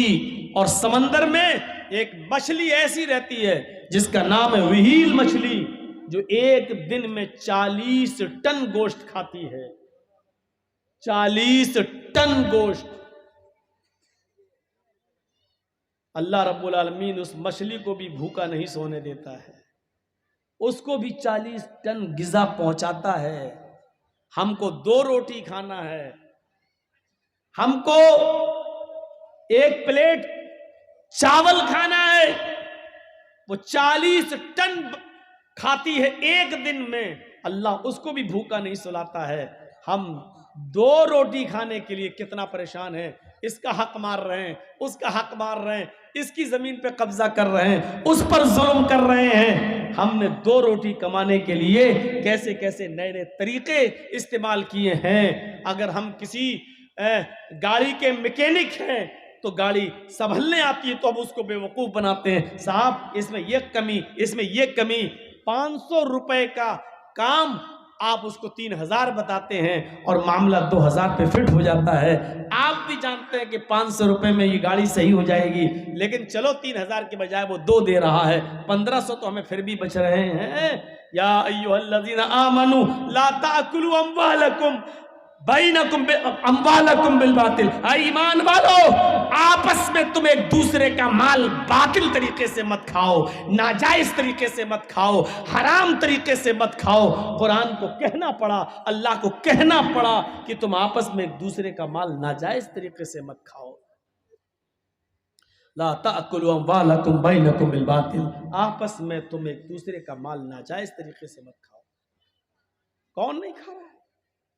جس کو بھی دیکھو ناجائز طریقے پہ، کتنا بڑا بڑا ولی اللہ ہو، اللہ والا بنا پھرتا ہو، 5 ٹائم کا نمازی ہو، لیکن ایک مرتبہ ذرا اس کے رزق کی طرف دیکھ لیجئے گا کہاں سے آ رہا ہے، اس کی روزی روٹی کے شروط کیا ہیں آپ دیکھ لیجئے، اس کا ذریعہ معاش کیا ہے آپ دیکھ لیجئے۔ وَلَقَدْ كَرَّمْنَا بَنِي آدَمَ، اے آدم کی اولاد ہم نے تمہیں باعزت بنایا، اے آدم کی اولاد ہم نے تمہیں خشکی اور تری میں، سمندر میں، پانی کے اندر اور خشکی کے اندر ہم نے تمہیں سوار کیا۔ اے آدم کے بیٹو، وَرَزَقْنَاهُم مِّنَ الطَّيِّبَاتِ، ہم نے تم کو پاکیزہ روزی دی، یہ سب کے لیے ہے۔ وَفَضَّلْنَاهُمْ عَلَىٰ كَثِيرٍ مِّمَّنْ خَلَقْنَا تَفْضِيلًا، اور اے آدم کی اولاد، اے آدم کے بیٹو، اے ہندو، اے مسلمانوں، اے سکھوں، اے عیسائیوں، ہم نے تمہیں بہت سی مخلوقات کی اوپر فضیلت دی ہے، بہت سی مخلوقات پر فضیلت دی ہے۔ لوگ وہ حدیث پیش کرتے ہیں کہ انسان اشرف المخلوقات ہے، یہ کسی حدیث سے ثابت نہیں ہے، نہ کہیں کہا گیا ہے کہ انسان اشرف المخلوقات ہے، سب سے افضل ہے، یہ کہیں نہیں کہا گیا ہے۔ اور جس حدیث کا لوگ سہارا لیتے ہیں وہ موضوع اور من گھڑت ہے حدیث، من گھڑت ہے حدیث، اشرف المخلوقات نہیں ہے انسان۔ اللہ نے یہ کہا ہے ہم نے بہت سی مخلوقات پر تم کو فضیلت دی ہے، یہ نہیں کہا کہ سب سے اچھی مخلوق انسان کو بنایا، یہ نہیں کہا ہے۔ کیا کہا؟ عَلَىٰ كَثِيرٍ مِّمَّنْ خَلَقْنَا تَفْضِيلًا، اور ہم نے فضیلت دی. وَفَضَّلْنَاهُمْ عَلَىٰ كَثِيرٍ مِّمَّنْ خَلَقْنَا تَفْضِيلًا. ہم نے جو مخلوق پیدا کی ہے، جو دنیا میں جتنی مخلوق پیدا کی ہے، ان میں بہت سی مخلوقات پر ہم نے تم کو فضیلت دی ہے. اس کا مطلب یہ کہ سب پر نہیں دی ہے، بہت سی مخلوقات پر فضیلت ملی ہے، لیکن سب سے افضل انسان ہی ہو یہ ضروری نہیں ہے. تو میرے بھائیوں، انسان کو باعزت بنایا، اس سے اچھی آیت اور کون سی پیش کی جائے آپ کے لیے، جس میں پوری انسانیت کو باعزت بنایا گیا. مسلمان اگر اس آیت پر غور کر لیں تو کبھی مسلمان کا فیور نہیں کرے گا غلط کاموں پر، ہندو کا فیور نہیں کرے گا اس کے غلط کاموں پر. غلط کام غلط ہے چاہے وہ ہندو کرے، غلط کام غلط ہے چاہے وہ مسلمان کرے. شراب پینا غلط ہے چاہے وہ مسلمان پیے، شراب پینا غلط ہے چاہے وہ ہندو پیے. کسی کی ماں بہن بیٹی کے ساتھ زنا کرنا غلط ہے چاہے وہ مسلمان کرے چاہے وہ ہندو کرے، چاہے وہ سکھ کرے چاہے وہ عیسائی کرے. چوری ہے چاہے وہ مسلمان کرے چاہے وہ ہندو کرے چاہے وہ سکھ کرے چاہے وہ عیسائی کرے. غلط ہے اور غلط کو غلط کہنا چاہیے. میرے پیارے ساتھیوں، اسی کو قرآن کہہ رہا ہے، ہم نے اے آدم کے بیٹو تمہیں معزز بنایا ہے، تمہیں ہم نے عزت دی ہے، تمہیں ہم نے تکریم بخشی ہے. وَلَقَدْ كَرَّمْنَا بَنِي آدم، اے آدم کے بیٹو ہم نے تمہیں مکرم بنایا ہے. تو اللہ نے ہر آدم کے بیٹے کو مکرم بنایا ہے. اس کی عزت، اس کے معیار، اس کے صلاحیت کے مطابق ہونی چاہیے. چاہے وہ کسی بھی مسلک کا، کسی بھی مذہب کا آدمی ہو، اس کی استطاعت سے، اس کی حیثیت سے اس کی عزت ہونی چاہیے. آئیے قرآن کی دوسری آیت ہم پیش کرنے جا رہے ہیں. اس آیت کو آپ سنیں گے تو آپ سوچیں گے کہ اللہ تعالیٰ نے ساری دنیا کے انسانوں کو تو آپس میں بھائی بھائی بتایا، ایک خاندان سے جوڑا ہے، ایک کنبے سے جوڑا ہے، ایک خاندان سے جوڑا ہے. کیا خاندان کے اندر بھی دشمنی ہوتی ہے؟ یا ایھا الناس، یا ایھا الذین آمنوا نہیں ہے، یا ایھا الناس انا خلقناکم من ذکر و انثی وجعلناکم شعوبا وقبائل لتعارفوا ان اکرمکم عند اللہ اتقاکم. ہے سمپورن جگت کی مانو ذاتی، ہے ساری دنیا کے انسانوں، ہم نے تمہیں ایک ہی مرد اور ایک ہی عورت سے پیدا کیا. یا ایھا الناس، ہے ساری دنیا کے لوگوں، انا خلقناکم من ذکر و انثی، ہم نے تمہیں ایک مذکر سے، ایک مؤنث سے، ایک مرد سے، ایک عورت سے پیدا کیا ہے. تمہارا باپ ایک ہے، تمہاری ماں ایک ہے، تم ایک ہی باپ کی، ایک ہی پرم پتا کی سنتان ہو، ایک ہی باپ کے بیٹے ہو، اور ایک ہی ماں کی اولاد. تو تمہاری ماں ایک ہے، تمہارا باپ ایک ہے. اس باپ کو تم آدم کہہ لو یا ویدوں کے آدھار پر اس باپ کا نام تم آشو رکھ لو. تم ایک ہی ماں کی اولاد ہو، قرآن کی روشنی میں تم حوا کے بیٹے بن جاؤ، یا ویدوں کی روشنی میں تم شتروپا ہیوبتی کی سنتان ہو. تمہارا باپ ایک ہے، تمہاری ماں ایک ہے، یعنی تمہارا خاندان ایک ہے. اس خاندان کی بنیاد پر مسلک، مذہب تمہارے الگ الگ ضرور ہو سکتے ہیں، لیکن باپ پیڑ تمہارا ایک ہی ہے. اس سے یہ برانچیں نکلی ہیں، اس سے یہ شاخائیں نکلی ہیں، لیکن باپ ایک ہے، ماں ایک ہے، یعنی تم آپس میں ہو بھائی ہی. کتنی صریح اور صاف اور ستھری تعلیم برعکس رگ وید کے. رگ وید کہتی ہے اور منوشمرتی کہتی ہے، برہما جی نے اپنے منہ سے برہمن کو پیدا کیا، برہما نے اپنے ہاتھوں سے چھتری یعنی ٹھاکر کو پیدا کیا، برہما نے اپنی ران سے ویش کو پیدا کیا، اور برہما جی نے اپنے پیروں سے شودر کو، ہریجن کو، نیچی ذاتی کو اپنے پیروں سے پیدا کیا. یہ ذات اور پات کا بٹوارا کر دیا منوشمرتی نے. منوشاستر اٹھا کر دیکھیے آپ. یہاں سے آپ اندازہ لگا سکتے ہیں کہ جس دھرم کے اندر یہ کہا جائے کہ اللہ نے، برہما نے اپنے منہ سے برہمن کو پیدا کیا، یہ سر جو سب سے اچھا حصہ کہلاتا ہے پورے شریر کا، اس سر سے، اس منہ سے یہاں تک لے کے سر سے کون پیدا ہوا ہے؟ برہمن. اور برہما جی کے ہاتھوں سے کون پیدا ہوا ہے؟ ٹھاکر، چھتری. اور برہما جی کے ران سے، یہ گھٹنے سے اوپر اور کمر سے نیچے کا حصہ ران کہلاتا ہے. یہاں ایک قوم ہے ہندو دھرم میں جو ویش کہلاتی ہے، ویش. برہما جی کے ران سے ویش پیدا ہوئے اور پیروں سے شودر. شودر مطلب ہریجن، نیچی ذاتی. والمیکی ہوئے یا جن کو چمار بولا جاتا ہے وہ ہوئے، یہ شودر میں آتے ہیں.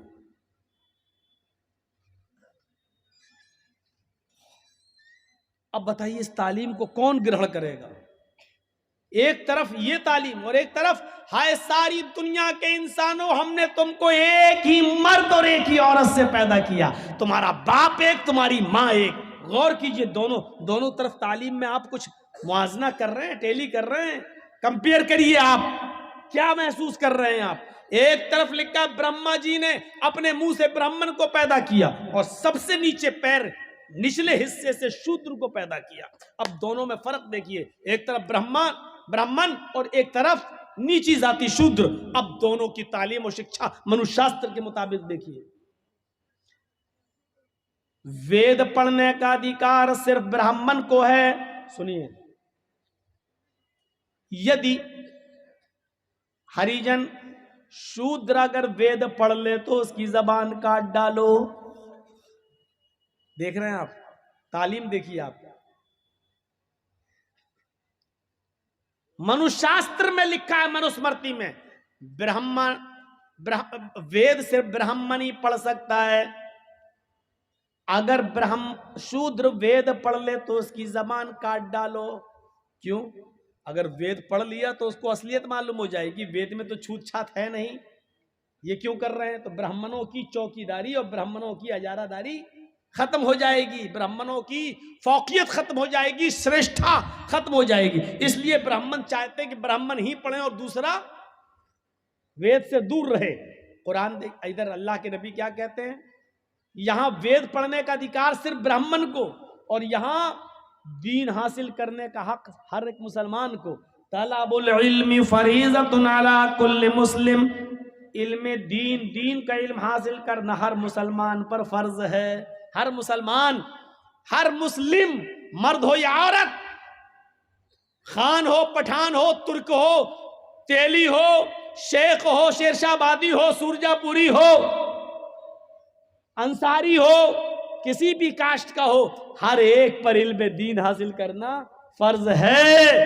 ادھر دیکھیے، کمپیئر کیجیے، آپ ٹیلی کیجیے اور ملائیے.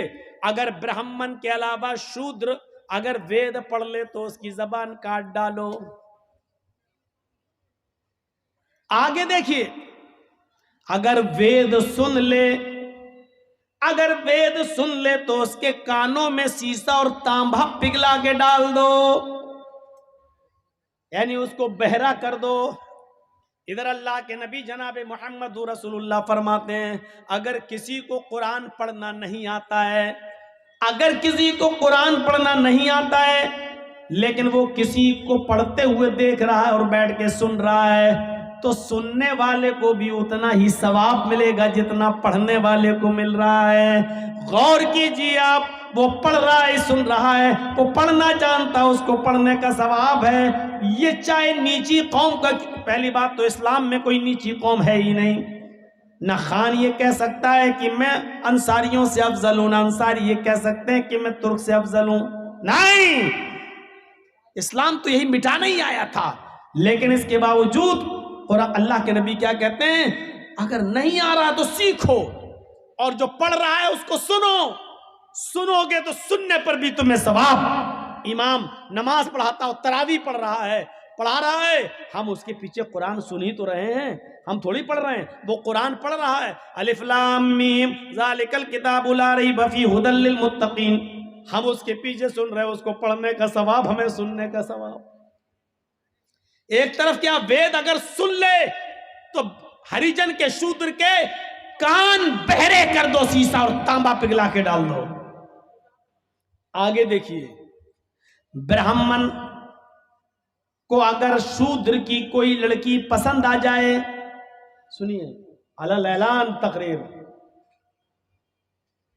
اگر برہمن کو کسی شودر کی لڑکی پسند آ جائے, شودر کی ہریجن کی نیچی ذات والے کی اگر کوئی لڑکی ہو اور خوبصورت لڑکی ہو اور وہ کسی برہمن کو پسند آ جائے اور وہ شودر سے بولے کہ تمہاری بیٹی مجھے پسند ہے, تو اس شودر کو چاہیے کہ وہ اپنی بیٹی کا ہاتھ اس برہمن کے ہاتھ میں دے دے. لڑکی کی مرضی ہو یا نہ ہو, بس برہمن کو پسند آ گئی, ہریجن کو دینا پڑے گا, شودر کو دینا پڑے گا, لو صاحب ہماری بیٹی کا ہاتھ تمہارے ہاتھ میں لے جاؤ. اور اس کے برعکس الٹا ہو جائے تو, اگر شودر کو کسی برہمن کی لڑکی پسند آ جائے اور شودر نے زبان کھول دی کہ مجھے تمہاری بیٹی پسند ہے, تو اس برہمن کو چاہیے کہ اس شودر کو پکڑ کے راجا کے پاس لے جائے اور راجا کو چاہیے کہ اس کی دونوں آنکھیں پھوڑ دے. دیکھ رہے ہیں الٹی گنگا. اگر کوئی لڑکی برہمن کو پسند آ جائے تو شودر تو اس کو دے دے گا, لیکن شودر کو اگر برہمن کی لڑکی پسند آ جاتی ہے تو پھر راجا کی ڈیوٹی ہو جاتی ہے کہ اس شودر کی آنکھیں پھوڑ دے. اسلام کیا کہتا ہے؟ اسلام یہ کہتا ہے کہ لا تتبع النظرۃ النظرہ, ایک نظر معاف ہے لیکن ایک نظر کے بعد دوسری نظر کسی لڑکی پر نہ ڈالو. آپ چل رہے ہیں, کوئی وہاں سے آ رہی ہے, اچانک آنکھوں سے آنکھیں ٹکرا گئیں, نگاہ نیچی کر لو, یہ پہلی نظر معاف ہے, دوسری نظر معاف نہیں ہے.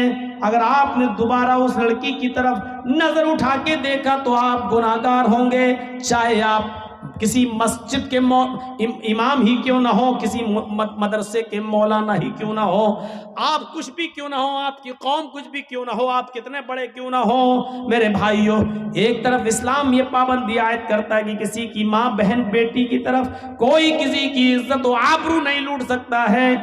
ہاں, اسلام نے یہ اجازت دے دی ہے کہ کوئی کسی کے ساتھ شادی کرنا چاہے تو کر سکتا ہے, اس میں ذات اور برادری نہیں دیکھی جائے گی, صرف تقوی دیکھا جائے گا, نیک دینداری دیکھی جائے گی اور نیکی دیکھی جائے گی. لہٰذا ایک انصاری لڑکا کسی شیر شاہ آبادی لڑکی سے شادی کر سکتا ہے, کوئی شیر شاہ آبادی آدمی کسی انصاری لڑکی سے شادی کر سکتا ہے. کچھ نہیں ہے. مہاجرین نے جب ہجرت کی اور مکے سے جب مدینہ گئے تو اللہ کے رسول صلی اللہ علیہ وسلم نے مکے کے مہاجروں کی شادی مدینے کی انصار کی بیٹیوں سے اور انصار کی لڑکیوں سے آپ نے ان کا نکاح کروایا تھا. چھوت چھات اور ذات برادری کو مٹھا کر رکھ دیا اسلام نے. ہاں, رہی یہ بات کہ اگر برہمن کو کسی شودر کی لڑکی پسند آ جائے تو شودر کو چاہیے کہ اپنی لڑکی کا ہاتھ دے دے, لیکن اسلام یہ کہتا ہے یہ زبردستی یہاں نہیں چلے گی.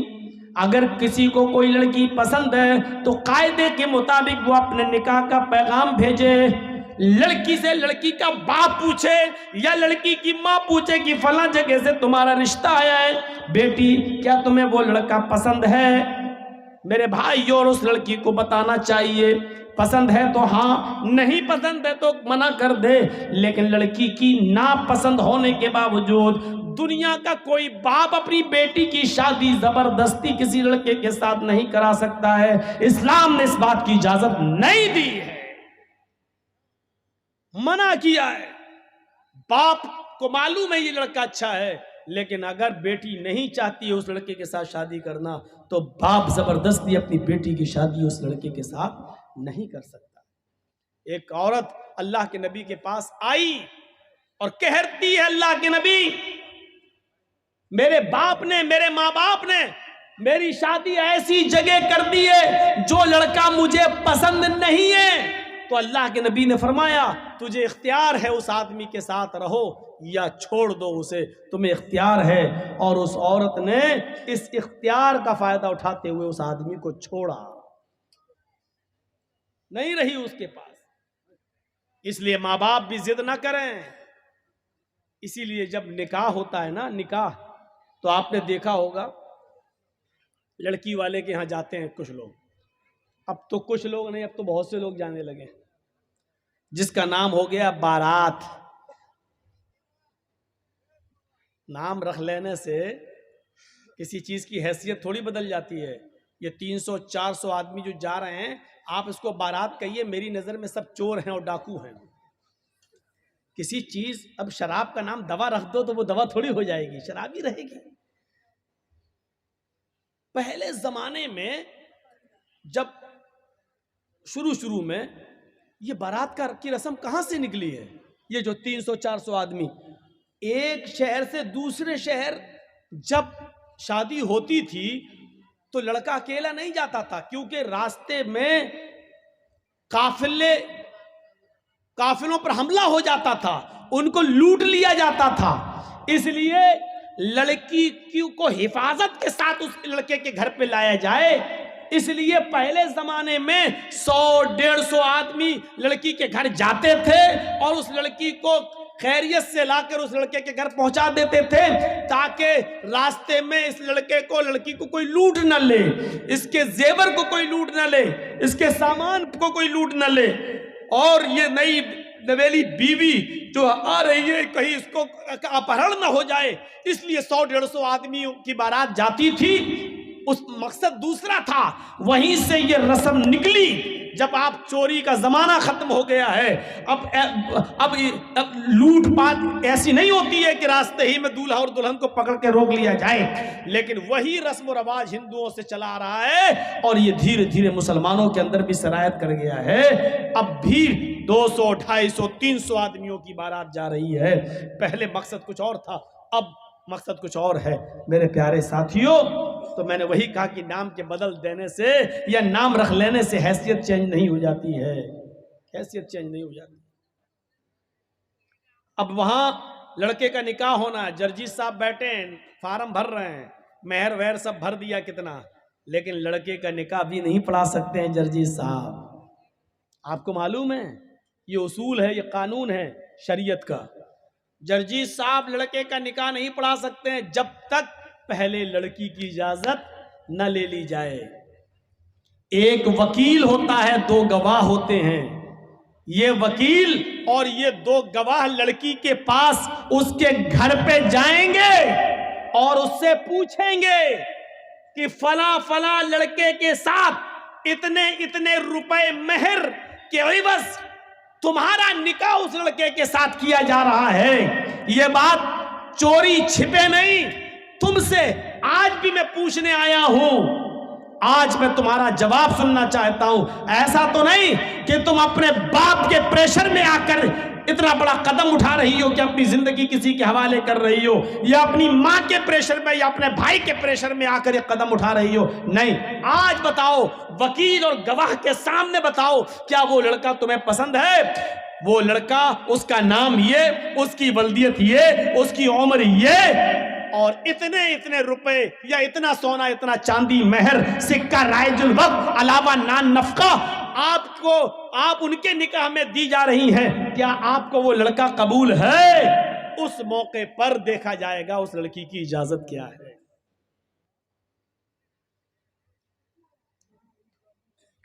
اللہ کے نبی فرماتے ہیں کہ اگر وہ خاموش رہ گئی، کنواری لڑکی، باکرہ لڑکی، اگر وہ خاموش رہ گئی تو یہی اس کی اجازت ہے۔ اگر وہ خاموش رہ گئی یہی اس کی اجازت ہے۔ یہاں پر بھی جہالت ہوتی ہے، معلوم ہے کیا ہوتی ہے جہالت؟ اس لڑکی کے پاس اس کی سہیلیاں بیٹھی رہتی ہیں، جب یہ پوچھا جاتا ہے کہ تمہیں اس لڑکے کے ساتھ نکاح کیا جا رہا ہے، کیا تمہیں قبول ہے؟ تو یہ تو بیچاری خاموش ہے، لیکن اس موقع پر جو اس کی سہیلیاں ہوتی ہیں اس کو بولتی ہیں، بولو ہاں قبول ہے، بولو۔ اور جب تک وکیل سن نہیں لیتا ہے اور گواہ سن نہیں لیتا ہے کہ ہاں اس نے کہا کہ مجھے قبول ہے، تب تک وہ دستخط نہیں کراتا ہے سگنیچر۔ یہ غلط ہے طریقہ، نہایت غلط ہے طریقہ۔ ایک بار پوچھو زور سے کہ فلاں فلاں لڑکے کے ساتھ اتنے روپے مہر کے عوض تمہارا نکاح اس کے ساتھ کیا جا رہا ہے، کیا تمہیں وہ لڑکا قبول ہے؟ وہ لڑکی سر نیچے کر لے، خاموش ہو جائے تو یہی اس کی اجازت ہے۔ اذنھا سماعتھا، اس کی خاموشی ہی اس کی اجازت ہے۔ بس، اور وہیں سے اس کے دستخط کروا لو. چلو نہیں بولے گی کوئی بات نہیں، چلو سائن کرو. اگر لڑکی نے سائن کر دیے یہ اس کی اجازت ہو گئی. اور اگر اس کو لڑکا پسند نہیں تو وہیں پر وہ کہہ سکتی ہے کہ مجھے پسند نہیں ہے یا میں نکاح نہیں کرنا چاہتی اس سے. پھر اس لڑکے کا نکاح کسی بھی قیمت پر نہیں ہوگا. لڑکے کا نکاح لڑکی کی اجازت کے بنا نہیں ہو سکتا ہے. اس لیے پہلے اسلام نے یہ پاور، یہ ادھیکار لڑکی کو دیا ہے. بارات لے کے تم پہنچ بھی گئے، تمہارے ساتھ 400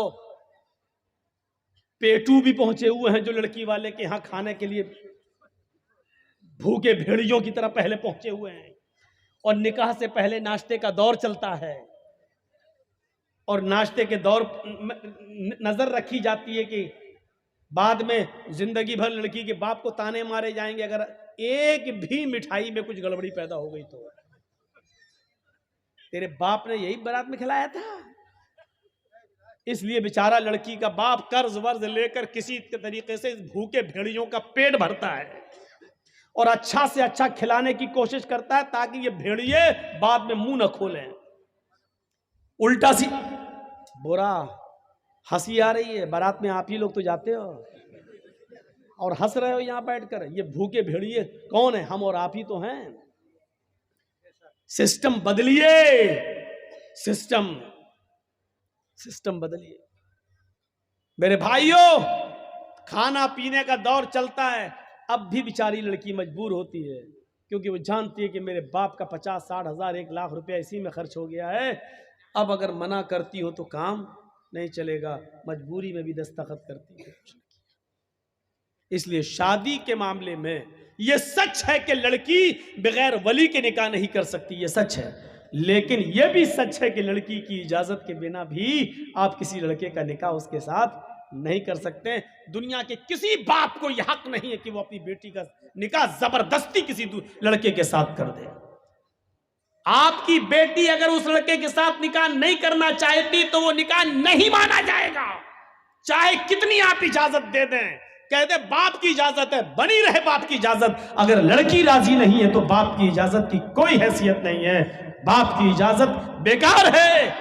شادی وہ مانی جائے گی لڑکی بھی راضی ہو اور اس لڑکی کے نکاح میں اس کا باپ اپنی بیٹی کی اجازت کے بعد ولی بنتا ہے اور اپنی بیٹی کا نکاح کراتا ہے. لیکن وہ بھی طریقہ غلط ہے کہ باپ نے لڑکی کی شادی میں شرکت نہیں کی اور باپ کو لڑکا پسند نہیں ہے تو لڑکی بھاگ کر کولڈ میرج کر لے اور دوسرا نکاح کر لے، جا کر ادھر ادھر نکاح کر لے. وہ بھی نہیں ہے. کچھ ڈھکوسلے لوگ ہمارے سماج میں ایسے بھی ہیں جو لڑکی کے باپ بن جاتے ہیں. ایک ہمارا لڑکا کسی دوسرے کے گاؤں سے کسی کی لڑکی بھگا کے لے آیا. اب اس گاؤں میں کہہ دیا اگر یہاں آئے گی تو ٹانگیں توڑ دیں گے. یہاں آئے، اب اس کا مرا ہوا منہ بھی ہم دیکھنا گوارا نہیں کریں گے. باپ نے کہہ دیا. اب وہ آپ کے گاؤں میں آئی، آپ کے گاؤں کا کوئی بڈھا آدمی تیار ہو جاتا، چلو وہ باپ نہیں ہے تو ہم باپ بن جاتے ہیں بیٹا تمہارے. یہ بڈھا سب سے پہلے جہنم میں لتیایا جائے گا جو باپ بنا. تیرے باپ بننے سے تیری بیٹی نہیں ہو جائے گی. اتنا یاد رکھنا، یہ سماج کے اندر سب سے بڑا ظلم ہے. اور لڑکیوں کو جو فرضی ماں باپ مل جاتے ہیں، یہ حوصلے مل رہے ہیں ان کو، یہ حوصلے ملتے ہیں اس لیے وہ بھاگ جاتی ہیں گھر سے. ارے اس گاؤں میں جائیں گے تو فلاں کا باپ ہمارا باپ بن ہی جائے گا. یہاں سے حوصلے ملتے ہیں اور لڑکیاں بھاگنا شروع کر دیتی ہیں اپنے گھروں سے زیور لے کر. اللہ ان بڈھوں کو عقل سلیم عطا فرمائے جو باپ بن جاتے ہیں. سن لیجئے، تمہارے باپ بننے سے وہ باپ نہیں مانی، تم باپ نہیں مانے جاؤ گے. وہ تمہاری بیٹیاں نہیں ہوں گی. ما ہن امہاتہم ان امہاتہم الا اللہ ولدناہم. تمہاری مائیں تو وہی ہوں گی جنہوں نے تمہیں اپنے پیٹ سے پیدا کیا ہے. تمہاری بیٹیاں وہی کہلائیں گی جو تمہارے نطفے سے پیدا ہوئی ہیں. ہاں یاد رکھنا، کسی غیر کی بیٹی جو بھاگ کر آئی ہے وہ تمہاری بیٹی کہلانے سے بیٹی نہیں ہو جائے گی. یہ بیٹی بن جانے کے باوجود اور آپ کا اس کو بیٹی بنا لینے کے باوجود بھی اگر کبھی وہ آپ کے ساتھ حج کرنے جانا چاہے تو وہ آپ کے ساتھ حج کرنے نہیں جا سکتی ہے. بیٹی اور باپ کا رشتہ کہاں ہے؟ اسلام آج منہ بولی بیٹی کو اپنے منہ بولے باپ کے ساتھ حج کرنے کی اجازت نہیں دیتا ہے، اس سے بھی اس کو پردہ کرنا پڑے گا۔ منہ بولا بھائی نہیں مانا جائے گا، وہ اپنے منہ بولے بھائی کے ساتھ حج کرنے نہیں جا سکتی ہے، اس سے بھی اس کو پردہ کرنا پڑے گا۔ یہ تو بہت دور کی بات ہے، تم اپنی بیوی کے ساتھ کھانا کھا رہے ہو اور بیوی کی بہن آ جائے، یعنی تمہاری سالی آ جائے اور گھر میں گھس جائے، تمہاری بیوی اپنی بہن کو بلا رہی ہے کہ ادھر آؤ تم بھی کھانا کھا لو، یاد رکھنا اپنی بیوی کی موجودگی میں بھی تم اپنی سالی کے ساتھ کھانا نہیں کھا سکتے ہو۔ اپنی بیوی کی پرمیشن کے باوجود اپنی سالی کو موٹر سائیکل پہ بٹھا کر بازار نہیں لے جا سکتے ہو، اس کو اس کی سسرال چھوڑنے نہیں جا سکتے ہو، اس کو اسکول چھوڑنے نہیں جا سکتے ہو۔ اگر سسر نے بھی اجازت دے دی کہ میرے داماد جی اپنی سالی کو ذرا اسکول چھوڑاؤ، وہ کالج میں پڑھنے یا پڑھانے جاتی ہے، بیوی کی اجازت کے باوجود، سسر کی اجازت کے باوجود بھی آپ نہیں جا سکتے ہیں، اور ان کی اجازت کے باوجود آپ ایسا کر رہے ہیں تب بھی حرام ہے، حرام ہے، حرام ہے، ناجائز ہے، ناجائز ہے، ناجائز ہے۔ پردہ رہے گا، سالی کو بھی پردہ کرنا پڑے گا اپنے بہنوئی سے۔ یہاں تو سالیاں سب سے زیادہ بہنوئیوں سے مذاق کرتی ہیں، اور جوتا کون چھپاتا ہے؟ یہ رسم کہاں سے نکلی ہے؟ بات تھوڑی سی گھوم گئی اور ادھر نکل گئی۔ تو میں کہنا یہ چاہ رہا تھا میرے بھائیوں، ایک طرف یہ چیز ہے کہ شودر کی بیٹی اگر برہمن کو پسند آ جائے تو شودر کو دینا پڑے گی، لیکن برہمن کو شودر کی بیٹی پسند آ جائے تو، اور شودر کو پسند آ جائے تو راجا کو چاہیے کہ اس کی آنکھ پھوڑ دے۔ یہ ظلم، یہ ستم دیکھیے، یہ ظلم اور یہ ستم۔ آسانیاں پیدا کرو نکاح کے اندر، تاکہ لوگ جن کے گھروں میں بیٹیاں بیٹھی ہوئی ہیں ان کے نکاح ہو جائیں۔ آج ایک موٹر سائیکل نہیں ہے دینے کے لیے، اس لیے اس کی عمر بڑھتی جا رہی ہے۔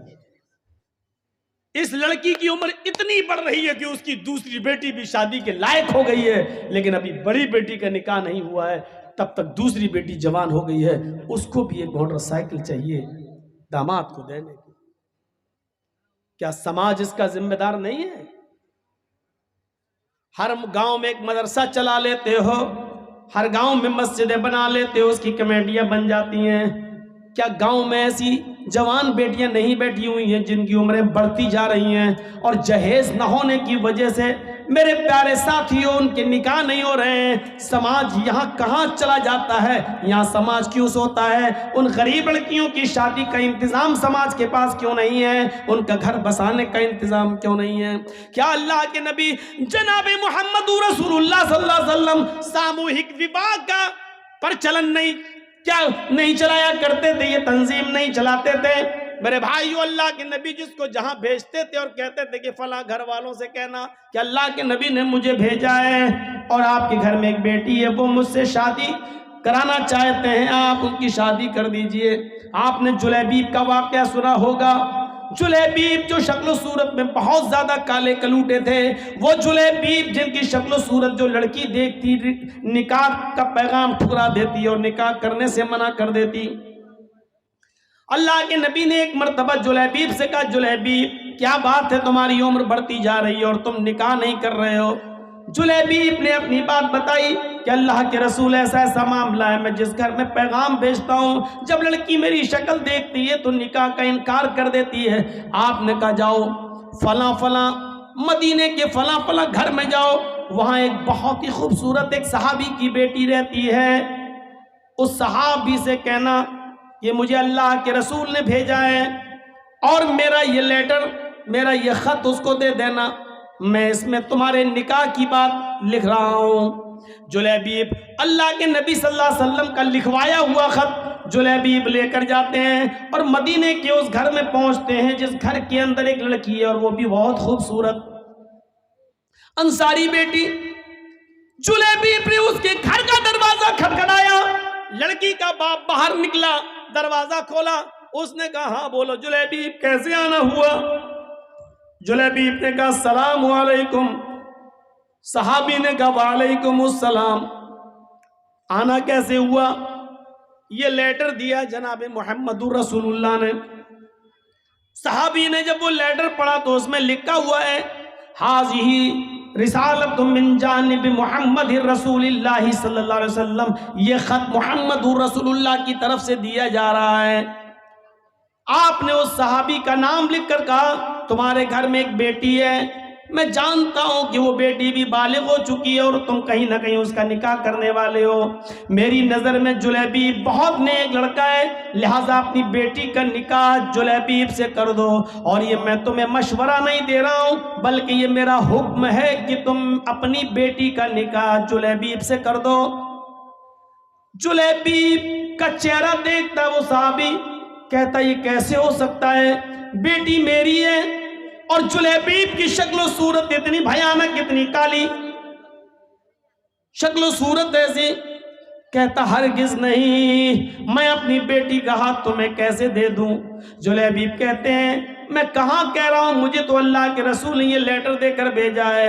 اندر سے جب لڑکی جلیبیب کی اور اپنے باپ کی بحث سنتی ہے تو تھوڑا سا باہر نکل کے آتی ہے اور کہتی ہے ابو جان کیا بات ہے؟ کہا بیٹی یہ اللہ کے نبی نے لیٹر دیا ہے۔ بیٹی نے جب وہ لیٹر پڑھا تو لیٹر پڑھنے کے بعد کہتی ہے ابو جان اس سے تو میں بھی نکاح نہیں کرنا چاہتی، لیکن لیٹر میں تو لکھا ہوا ہے کہ یہ میرا حکم ہے، مشورہ نہیں۔